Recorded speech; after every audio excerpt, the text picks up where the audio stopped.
Pessoal, para quem não sabe, eu fiz uma entrevista com o Eduardo Barroca, uma entrevista sob o ponto de vista tático, no meu podcast de tática, onde eu trago atores do jogo de futebol para falar um pouco sobre tática, sobre futebol, preenchendo um gap que eu tenho muito claro de não ter trabalhado em clube até hoje. Então eu tenho formação teórica e eu acabo indo para a prática no área técnica. No último área técnica eu conversei com o Eduardo Barroca e perguntei um pouco sobre Felipe Luiz e ele soltou uma história inédita. Fala, Barroca!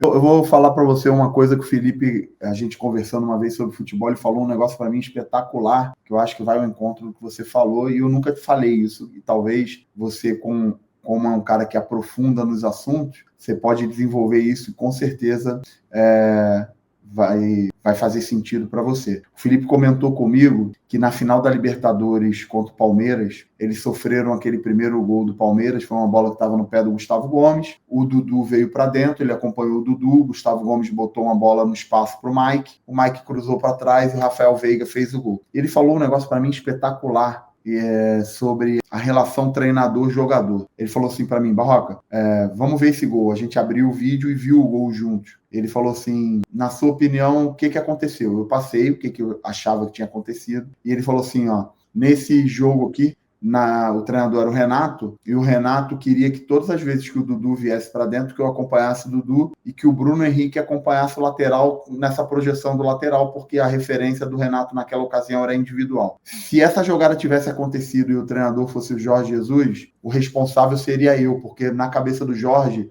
na formatação da linha de 4, qualquer bola frontal, eu como lateral sou responsável por controlar a profundidade na minha região. E se essa jogada tivesse acontecido e o treinador fosse o Simeone cobraria e responsabilizaria o Davi Luiz, porque na cabeça do Simeone essa bola frontal, o zagueiro que deveria fazer a cobertura lateral desse espaço nas costas do lateral. Então, eu estou falando do mesmo lance, 3 treinadores diferentes, 3 referências diferentes, 3 responsabilidades diferentes. E aí a gente estava falando sobre isso, falando o quão é danoso a um jogador de futebol dentro de uma mesma temporada, quando há uma troca de 3, 4 treinadores dentro de um mesmo clube. Imagina você formatar cultura, imagina você incutir processo. Eu estou falando de um jogador, de um lance, imagina você fazer isso com um grupo de 25 a 30 jogadores, você conseguir aprofundar isso dentro dessa realidade, né? Então, muito legal, assim, o que a gente sempre conversou e compartilhou, e eu admiro muito o Felipe, torço muito para que ele prospere aí no nível mundial, porque eu acho que ele tem competência para isso. Pois é, pessoal, muito conteúdo nessa fala do Barroca. Ele lançou um desafio, não sei se vocês notaram, que é para eu analisar e aprofundar o tema, né? O Barroca confidenciou que já assistiu o vídeo aqui do canal antes, enfim, foi maravilhoso. Ele é um cara espetacular e muito generoso. E, gente, eu vou, lógico, que aprofundar no tema, aceitando o desafio passado por ele, tá? Aliás, desafio esse de aprender futebol e, por exemplo, de receber muito conteúdo, você pode ter na CMA, que é o curso da Comunidade Mestres da Análise, que vem do Laboratório do Futebol. Esse curso custa, sei lá, quase R$1.000 e aqui ele tá numa promoção absurda só para os inscritos no canal do Falso 9, saindo por 10 vezes de R$49. O curso tem vigência de 1 ano e nesse período você tem acesso a mais de 100 aulas. Você tem acesso a 10 cursos diferentes, tem acesso a um grupo de WhatsApp onde você vai conviver, coexistir ali com pessoas que atuam dentro do futebol, analistas de clube, analistas de atleta. Você tem aulas novas todos os meses. Tem também uma gama enorme de análises individuais, onde você pode fazer benchmark, você pode começar as suas primeiras por analogia àquelas que você recebe. Então é o conteúdo mais rico sobre tática que existe no Brasil para você que quer começar a sua carreira, seja num clube, seja na gestão, seja empresariando atleta, seja como analista individual, seja como um comunicador analista como eu. Você não pode perder essa oportunidade, que é por tempo limitado. Clica no link na descrição do vídeo ou no comentário fixado, tá bom? E eu vou agora resolver falar um pouco para vocês, esmiuçar em detalhes isso que o Barroca falou, falando isso de forma tática, sem tatiquês.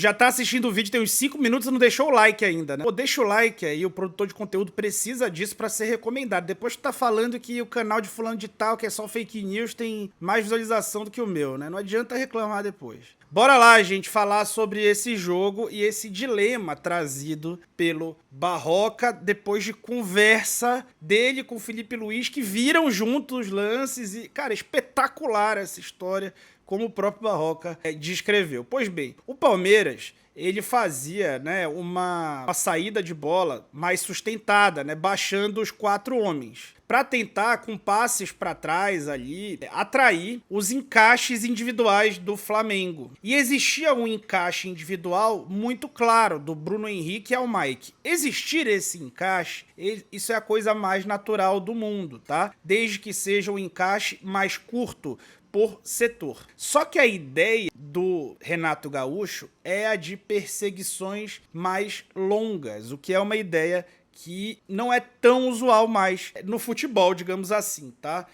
E aí, defensivamente, na linha de defesa, existiam outros encaixes também que deveriam ter esse acompanhamento longo. Um deles era do próprio Felipe Luiz, Dudu. E o Dudu fazia esse movimento de sair dessa última linha, não afundar nessa última linha, justamente para induzir que o Felipe o acompanhasse por dentro, como o próprio Felipe relatou para o Barroca, né, no que o Barroca falou para a gente. Além disso, o Davi Luiz acabava sendo fixado pelo Rony, aí no cantinho da imagem. Porque isso era intencional da parte do Abel Ferreira. Se eu coloco o Rony naquele setor, eu evito eventuais coberturas. Se você for olhar, você vai ver o Rodrigo Caio e o Isla numa sobra, enquanto o Davi, o Felipe e o Bruno, todo o lado esquerdo da defesa do Flamengo, ele tá ali, de certa forma, encaixado, né? Encaixado. E aí, isso vai acabar participando do gol do Palmeiras, do primeiro gol do Palmeiras, que não foi muito tempo depois disso. Vejam como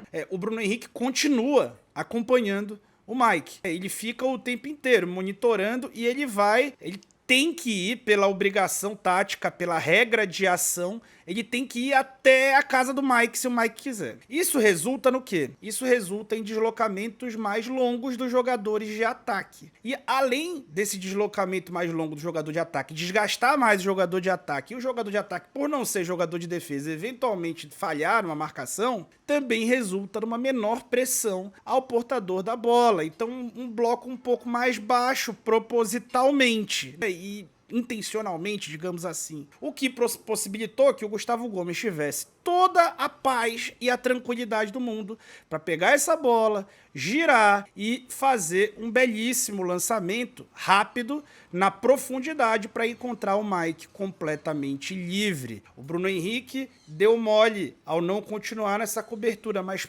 o Bruno Henrique vai ter que correr o campo inteiro. Enfim, essa era a definição, a regra de ação do Renato, que teria dado certo se nesse lance, se o Bruno Henrique tivesse acompanhado a jogada até o final. Mas tem outros detalhes que a gente tem que mostrar aqui. Durante o lançamento, nessa câmera aérea, a gente consegue ver o quê? Intencionalmente, o Dudu fez um movimento em diagonal por dentro para trazer o Felipe Luiz, tirando o Felipe Luiz daquele espaço. Lembra daquele círculo que eu mostrei? Do Mike recebendo a bola completamente livre? O Felipe Luiz não estava nem naquela zona para possivelmente cortar a bola. Por quê? Porque o encaixe individual que todo mundo sabia que existia, existiu mais uma vez e o Dudu puxou o Felipe para trás. E aí, a bola vai ali até a linha de fundo e a gente nota aí por cima de novo o Davi com o Rony indo cada vez mais para a primeira trave. E aí, muita gente na época criticou o William Arão. Acontece que com essa definição individual e esse não balanço, né, essa não compensação da última linha, o Rodrigo Caio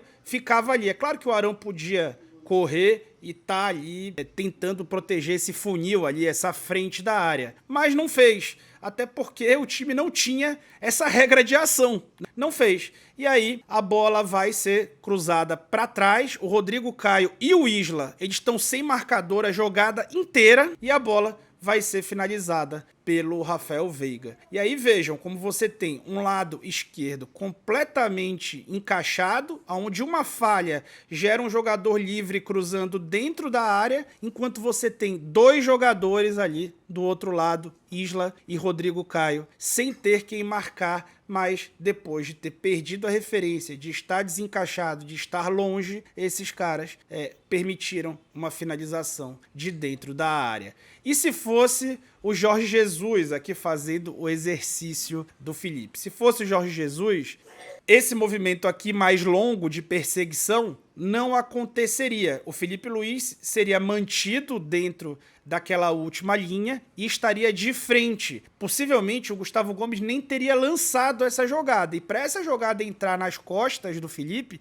teria que ser um lançamento perfeito, tá? E o Bruno Henrique estaria à frente do Felipe, o que é natural, o atacante mais na frente do lateral, e estaria ajudando o zonal ali e talvez protegendo melhor até o lançamento do Gustavo Gomes, que talvez não tivesse o tempo que teve para conseguir fazer esse lançamento. E se fosse o Simeone? Se fosse o Simeone, o encaixe do Felipe ao Dudu até aconteceria. Mas a diferença seria que o encaixe do Bruno Henrique ao Mike, não. E a última linha teria feito uma cobertura curta, que a gente chama que é a coisa mais comum do futebol. Ou seja, o Rodrigo Caio teria deixado esse funil e estaria ele no Rony, o Davi Luiz teria ele saltado para ir até o Mike e o Isla ocuparia um pouco mais à frente dessa defesa. Então aqui é onde a gente está vendo o Rodrigo Caio sem ninguém para marcar e acabando também não ficando para proteger essa zona,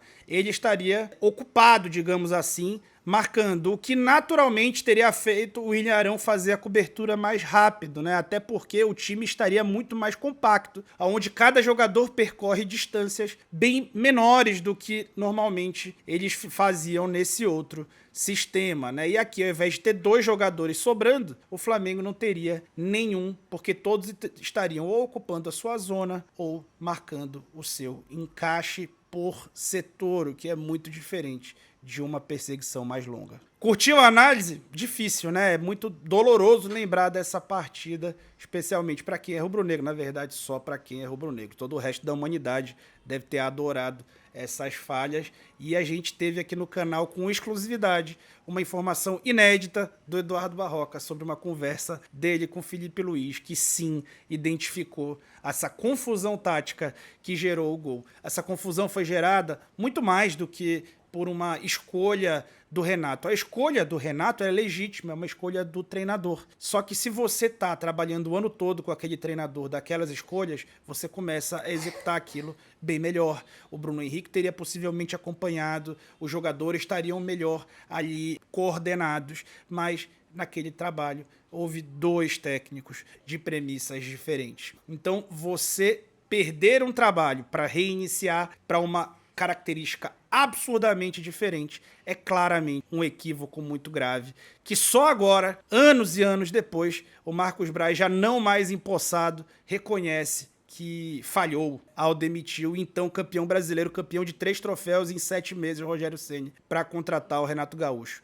Em meio de temporada, tinha tudo para dar errado, são caras muito diferentes entre si, muito diferentes entre si, e obviamente acabou. Mas é impressionante como 3 técnicos podem fazer trabalhos competentes, podem ser campeões de grandes coisas, mas definir as suas regras de ação de maneira totalmente antagônica. E a cabeça do atleta, que passa por milhares de treinadores, fica perdidinha e confusa e gera, sim, gol e perda de título, tá bom? Então é isso, muito obrigado. Quer fazer análises como essa, até melhores do que essa? Por favor, torne-se um aluno da comunidade Mestres da Análise, você vai ter aula pra caramba e vai se tornar um cara muito qualificado para começar a sua trajetória como analista de desempenho ou uma trajetória até em outros ramos do futebol, porque o conhecimento tático, ele vai te ajudar, como vai ajudar qualquer pessoa que queira aprender sobre o jogo, tá bom? Deixa o like, se inscreve no canal, assiste o programa inteiro com Barroca, né? E os outros 4 programas. Hoje eu vou gravar novamente, será com a Aline Calandrini, ex-atleta e atualmente comentarista do Grupo Globo, tá bom? Muito obrigado e eu fui!